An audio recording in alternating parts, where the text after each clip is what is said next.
What is up, everybody, and welcome back to Lesser Athletes. My name is Chow, and today, like always, an interesting video for you here on the channel. Today is who will the Wyatt 6 go for? If you have been on this channel, you have seen my Uncle Howdy coverage. You have seen everything to do about Uncle Howdy, what's going on, who's going to be a part of the group, whatever it might be. And finally, we're here. Debut happened, an amazing debut, one of the best debuts I've probably seen in a while when it comes to WWE for a group. This is probably going to be one of the most exciting times for WWE when it comes to having actually scaring factions here. And if you don't know who the Wyatt 6 is, let me tell you, it is Uncle Howdy, Bo Dallas, Bray Wyatt's real brother, Nikki Cross, then you have Eric Rowan, then you have Joe Gacy, and then you have Dexter Lumis. All 5 people with an interesting story and something that does make sense for them to kind of work around and kind of talk to and kind of really grow into a Wyatt 6 kind of group. It makes sense. I don't think that also with them being Wyatt 6 and there's 5 people in the group, I don't think we're going to get another member. I think this Wyatt 6 is the last one, the lantern of Bray Wyatt, to have his, spirit kind of with the group. I'm very excited about the group, but who will the Wyatt 6 go for? With a new group being involved, what's the plans with them when it comes to creative? And I have some ideas, and I really want to talk about it because when you look at the Wyatt family, it kind of like looks like that this will be a continuation, maybe what they would do, even though I think the Wyatt family is more heel. I think this is going to be a group that people that were mistreated, people that were mistreating others, destructive, abusive, hurtful to families, turned on families, they are going to go after them. Now, we've already seen somebody that looks like will be a big person we'll talk about here soon that they're going to be going after. But throughout this, I do think that we're going to see potentially, this family just, whoever turned on him, what happened with the families, maybe somebody from a certain family that's now part of this group turned on them, for example. We'll show you later.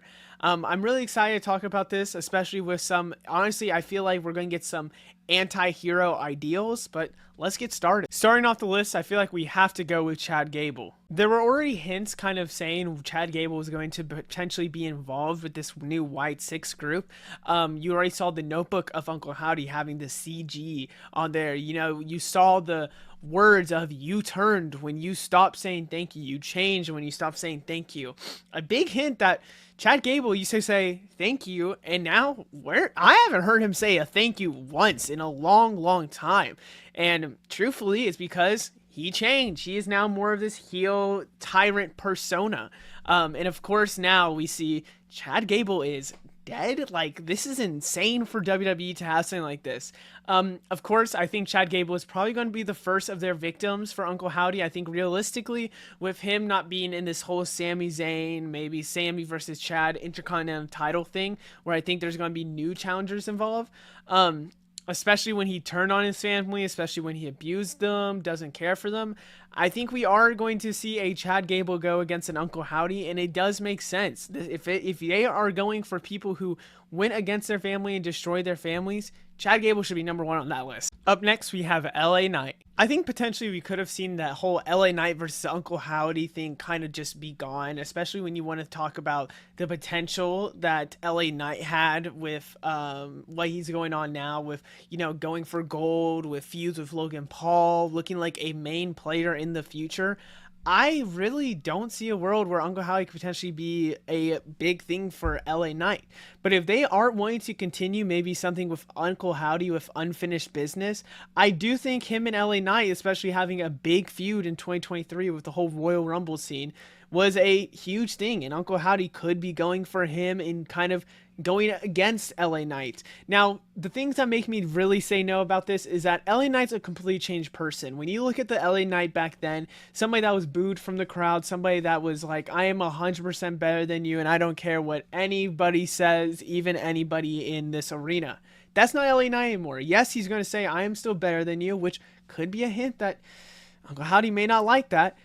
He is still somebody that is going to be just in your face and going to say, I care for what the people want and I am going to show you. Because, we can look at the segment with the whole Money in the Bank thing, or not Money in the Bank, the whole U.S. Championship thing where he said, I guess I'll see you guys next week since Logan Paul's here. And he says, no, I'm going to show you guys and it gets you guys to do it because I'm already here. That's an LA Knight that we have now. I really don't think that this is the LA Knight that could still go against Uncle Howdy, especially with how big he is. But if they are wanting to continue a situation with Uncle Howdy, especially when Uncle Howdy jumped off a huge like pillar to just destroy LA Knight and look like almost kill LA Knight, Uncle Howdy could be going after him. Next on the list is Carmelo Hayes. I put Carmelo Hayes here because I want him right after LA Knight. If you are looking for somebody that was just like LA Knight, someone that's even feuding with LA Knight because he reminds him probably so much of LA Knight, Carmelo Hayes makes a lot of sense. Carmelo is the guy that LA Knight used to be, where he was, I don't care what anybody says, I'm him, I'm the best ever, whatever. Somebody that's not going to mix well with Uncle Howdy. If you want somebody that has also kind of turned on his family, someone that has destroyed his brother in Trick Williams, you have that in Carmelo Hayes. If you want just somebody that thinks they are him, literally him, that he always says, Carmelo Hayes is your guy. I would be shocked if you don't think Carmelo Hayes would fit perfectly in an Uncle Howdy situation, but he's honestly the young talent that I can see a way where they're thinking there's no way we're going to let Uncle Howdy slaughter him. We rather him other people. But again, I just think against, everything that he could be going for, just everything that he could be saying, everything he could do, Uncle Howdy, everything that he represents is what Uncle Howdy probably doesn't want. Up next, the Judgment Day. I think this is more of a dream booking than a reality in my opinion, but Judgment Day makes a lot of sense when it comes to really looking at the Wyatt Six versus Judgment Day. I think the Judgment Day, if you want a good faction versus faction, especially with two people that have debuted on, or not debuted, I guess, that were on Raw, I think this is your time to kind of have this faction versus faction. I could see a way also that they decide not to go with this. Let me first say the first reason why that it wouldn't happen. Internal problems is probably the biggest thing happening with Judgment Day. You have already the Dom, Rhea, and Liv Morgan love triangle. You have Finn and Damian hinting at a breakup. You have Carlito now joining in the mix. JD McDonough's big head. There's a lot of stuff that is just interfering with probably Judgment Day to have this, but here's the thing with Uncle Howdy. If Uncle Howdy is turning on people that have turned on others in the past, and not, I guess Uncle Howdy wouldn't turn on people, sorry.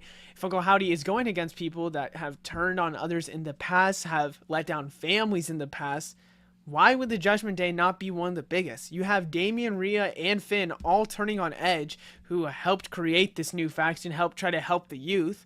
You have Rhea turning on Liv Morgan back in the day in NXT, which, again, they were tag team partners, really good partners, and now they're having this feud, whatever.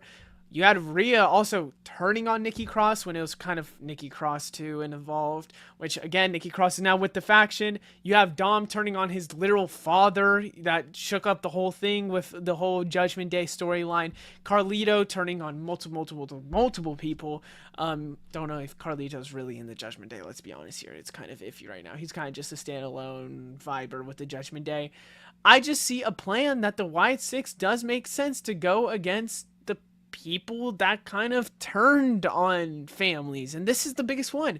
And if the Wyatt Six honestly wants to go with another plan of individually helping others in the group, for example, people that have turned against Nikki Cross, people that have turned against Dexter Lumis, people that have turned against Joe Gacy, which they're out of WWE, so can't really do that. People that have kind of turned on Eric Rowan, on Uncle Howdy.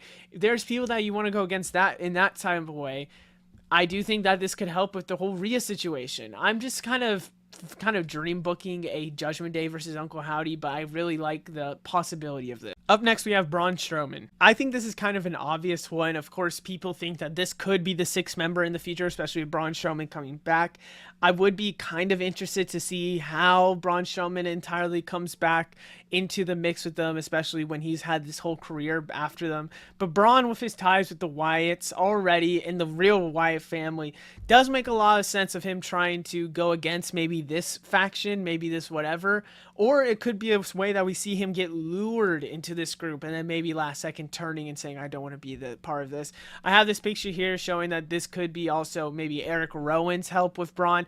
Maybe this is the one where I said kind of Nikki Cross's with Rhea, maybe, which I think could be also Alexa Bliss, but I don't have Alexa Bliss on here because I think that could be like just a storyline in general. I think also we could see a scenario with, the people that I was talking about that backstabbed others. Eric Rowan could blame, Braun Strowman going against already Bray Wyatt, could go against, even in the swamp, having that whole swamp match. Could blame, Braun Strowman for breaking up the original family. Now, I would be really interested to see if they would go with that route.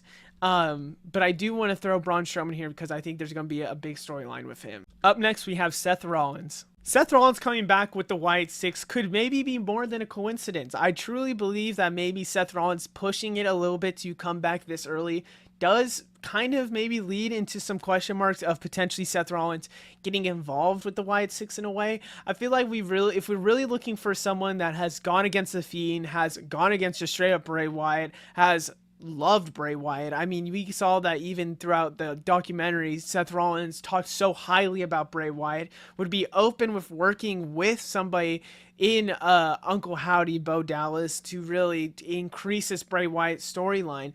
I think that's Seth Rollins. Seth Rollins has been someone that has also betrayed a lot, and I mean a lot of families that he's been a part of. So I do see a world where, especially with him having almost the most iconic betrayal and breakup for the Shield, Seth Rollins, it just makes sense. And I definitely think that the Wyatt Six would be looking for him. Up next, we have Jey Uso. Jey Uso is only on here because of two reasons. I don't think those two reasons are really 100% good enough for him to be on here, but I have to put him in front of who else I'm about to talk about. Jey Uso is only on here because he claimed that the Wyatt Fireflies are his now, which of course at first I think looked like a potential, some seeds being laid down, getting planted for a potential feud between, Uncle Howdy and Jey Uso, which I really liked. But then, of course, we see that after the Raw, I think it was on Raw Talk, it was some after show for Raw, Jey Uso said, I'm not going to be a part of that. You guys can have the Fireflies now. I didn't mean that at all. I don't want to be a part of that. I also have him here because if we're looking at people that potentially betrayed families, Jey Uso technically betrayed the Bloodline in a sense where I don't think it was generally his fault for leaving the Bloodline, but I definitely think that he did still betray the Bloodline in their sense of you're looking at just pure family. Would they push it to go that way? I don't think so, because I think it is more of a Jey Uso kind of had to save himself. Speaking about the Bloodline, up next we have the Bloodline. If you were getting the hints, there's a reason why I said that I had to say Jey Uso first, is because I think the Bloodline is a dream that I would kind of like to go to see this new Bloodline, not maybe have a feud, but get ruined over Uncle Howdy, kind of gain some revenge story for them. Now, I go back to maybe the same point about how the Bloodline and Jey Uso, we could look at them potentially being a abusive relationship to Jey Uso. This is the thing. If the whole thing with the Wyatt Six is these kind of, Wyatt Six being like misfits that have been left and stored away from becoming a family, kind of the Bloodline are literally the exact opposite of what the Wyatt Six are. They are literally the family that people are born into that leave because of the abuse, leave because the whole tension around the group is not for them, and the family is not a true family. With Solo kind of being this destructor to Jimmy, to Jay, to others in the group, and now having Tama Tonga and Tongaloa kind of just being the ones that are kind of destructive evil twins, I think this could be, if family's the biggest essential factor for the Wyatt Six, why would you not have them go against the Bloodline? It'll probably be a big question mark that we'll all be saying, but it would never happen. Up next, The Way. This last one is my outlandish theory that I have going on that I think does make a lot of sense, but kinda is going to be very much if there's another scenario with the Wyatt Six, not just the whole family portion. If this group is about finding the ones that did the others wrong in, Nikki Cross and Dexter Lumis, Eric Rowan, and Joe Gacy. Can't do Joe Gacy. I think The Way is probably going to be the one for Dexter Lumis. This was a group that was mentioned already in Dexter's letter from Uncle Howdy, Bo Dallas, about trying to recruit him. It would also make a lot of sense if they were trying to go against these old groups. I also think that in this theory, that being the one that, especially with Theory being the one that interfered with Lumis with multiple times, and the way the group kind of, the way the group disbanded, everyone was kind of going to bigger and better things. For example, Johnny Gargano said he was leaving NXT. 3 weeks later, he's on WWE. Indy Hartwell, a champion, goes to WWE. Candice LeRae, WWE. Austin Theory, WWE. What did Dexter Lumis get? Released. Where is he at now? Went back to NXT after. And then finally came back to the actual WWE. A lot of things I think that could be a narrative if they really want to have this interesting story with the faction maybe in multiple pieces of pie, hands in different areas of the WWE, where this could be a Dexter Lumis and maybe Nikki Cross scenario with them, and I'll get to Nikki Cross in a second why this relates.